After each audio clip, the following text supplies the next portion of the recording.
Shalom, shalom. Je vous salue dans le beau et précieux nom de Jésus-Christ de Nazareth. Je suis votre serviteur, le docteur Yvon Bouba.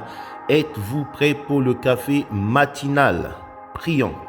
Père, en ce jour de mardi 4 mars 2025, je te prie que tu puisses ouvrir les portes de cette journée avec toutes les grâces et les faveurs que tu as réservées pour chacun de nous. Nous sommes dans l'année de la multiplication, mais on ne multiplie jamais par zéro. Il faut quelque chose, il faut une semence, et que cette parole de ce matin tombe comme une semence sur laquelle tu vas multiplier, sur laquelle nous méditons jour et nuit afin d'avoir du succès dans nos entreprises.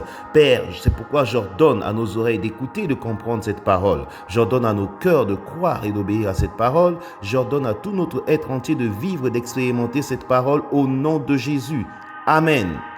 Bien-aimés, nous sommes toujours dans l'année de la multiplication et ce sujet n'est pas écarté. Ceux qui sont avec nous depuis le mois de janvier savent qu'il y a une ligne droite dans ces séries de prières et de méditations.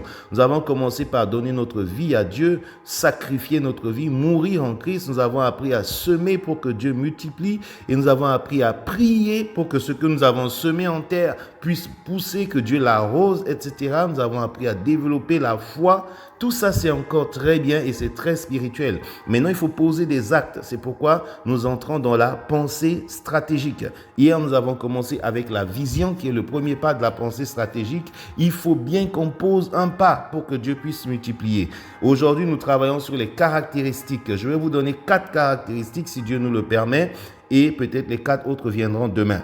La première caractéristique d'une pensée stratégique, c'est qu'il faut qu'elle soit claire et compréhensible.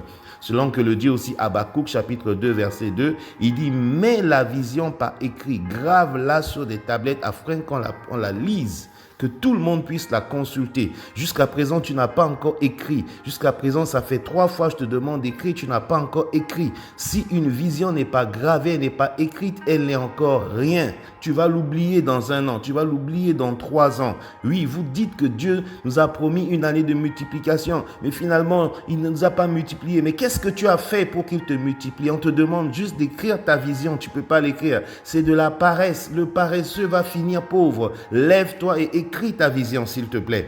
Deuxième caractéristique, c'est qu'elle doit être inspirante et mobilisante. Selon Proverbes chapitre 29, verset 11, il dit « Afin que de vous donner, qu'il n'y en a pas, un peuple qui n'a pas de vision est un peuple sans frein. » Donc, il faut que la vision soit la mobilisation de votre vision. Ça, ce qui va vous pousser, c'est quoi? C'est que votre vision, elle doit pousser les gens vers l'atteinte des objectifs. Le troisième caractéristique, il doit être orienté vers un avenir meilleur.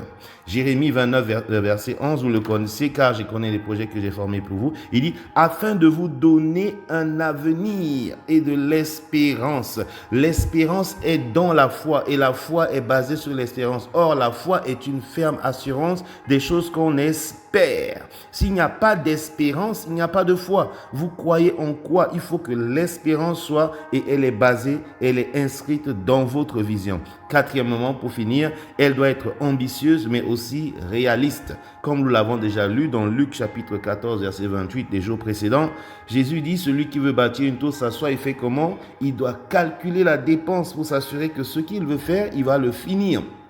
Non seulement on ne doit pas être peureux, on doit être ambitieux, mais aussi on doit être réaliste. On doit calculer, se dire est-ce que cet objectif qu'on va faire, il est atteignable. Voici 4 critères que je vous donne, 4 caractéristiques de votre vision. Il en reste 4 autres que nous allons sortir demain. Je vous prie de vous incliner avec moi dans la prière.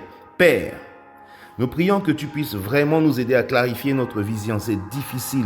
Nous y pensons tous les jours, nous le ruminons, mais nous n'avons pas encore le courage de le mettre à l'écrit. Seigneur, prends la plume de mon frère, de ma sœur. Aide-le, inspire-le, qu'il griffonne quelque chose sur un bout de papier dans le nom puissant de Jésus, celui qui ne peut pas écrire. Seigneur, fais-le réciter ça même, l'enregistrer dans son téléphone et le garder quelque part, afin que cette vision ne s'envole pas. Deuxièmement, je te prie, Seigneur, d'emballer les acteurs au travers de cette vision, que ce soit une une vision qui emballe, que ceux qui la lisent aient envie de nous suivre, de nous accompagner. Troisièmement, Père, je te prie que tu puisses nous donner de voir loin dans l'avenir. Une vision ne doit pas être seulement juste pour l'année en cours. Elle doit regarder jusqu'à la fin de nos jours. Père, je prie enfin, le quatrième sujet, que tu nous donnes des visions ambitieuses, mais encore que tu nous donnes l'art de mesurer, de calculer et de ne pas rentrer dans des rêves, mais d'entrer dans des vrais et des réels projets.